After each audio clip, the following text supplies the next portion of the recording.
Pinag-aaralan na ng Kapitolyo ng Bataan ang pagsasampa ng reklamo sa mga may-ari ng 3 barko na nagdudulot ngayon ng oil spill sa kanilang probinsya.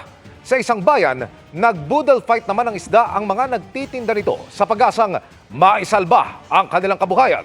Mula po sa bayan ng Mariveles, nakatutok live si June Veneracion. June! Emil, 5 barangay na dito sa Mariveles sa Bataan ang tinamaan ng kanilang dalampasigan ng oil spill mula sa lumubog na oil tanker. Dito nga sa aming pwesto dito sa barangay Mountain View, yung ilang residente ay itinatapon na lang yung mga naluluto nilang isda dahil sobrang nangingibabaw na raw yung lasa ng langis. Sa bayan naman ng Limay ay nag-boodle fight ang mga nagtitinda ng isda para daw ipakita na ligtas kainin ang mga ito. Pero wala pa ng gana, di ba? Nakailang kurot at tikim lang sa mga inihaw niyang isda si Aling Inday, pero hindi na raw niya kinaya ang lasa. Sabi ko sa asawa ko, tigilan natin kumain kasi talagang naano na sa bunganga talaga. Malalangis talaga siya.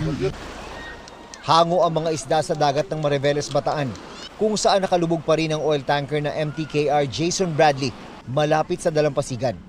Kumari na tanggalin na yung barko dyan para naman maging maayos naman po yung hanap buhay naman ng mangingisda. Lalo na katulad namin na hindi namin kaya mamili ng mga baboy at manok, karne, ito kaya namin bilhin. Napakahirap po talaga. Kung ano ang naranasan ni Aling Inday, problema rin daw ngayon ng kanyang mga kapitbahay sa barangay Mountain View. Ito po papakain ko na ako dito sa baby.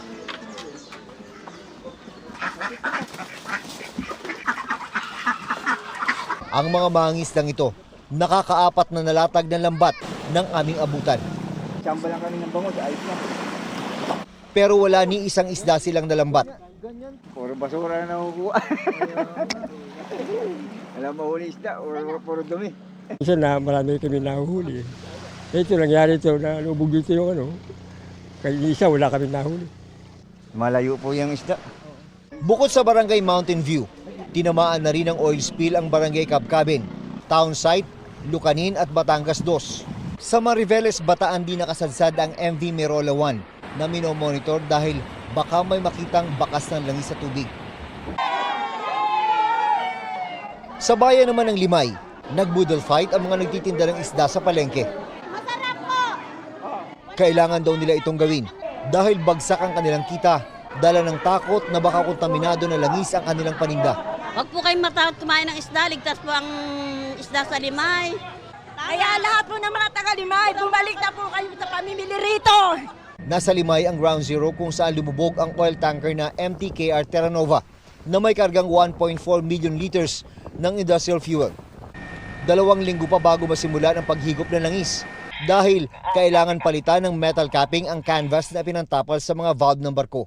Yung po yung iniintay namin ngayon, yung update po ng Salvor.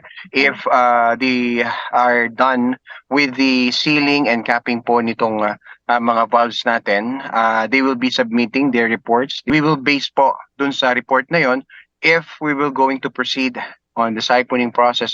Nakikipag-usap na raw sa Kapitolyo ang third-party insurer ng MTKR Terra Nova para sa posibleng compensation sa mga apektadong residente.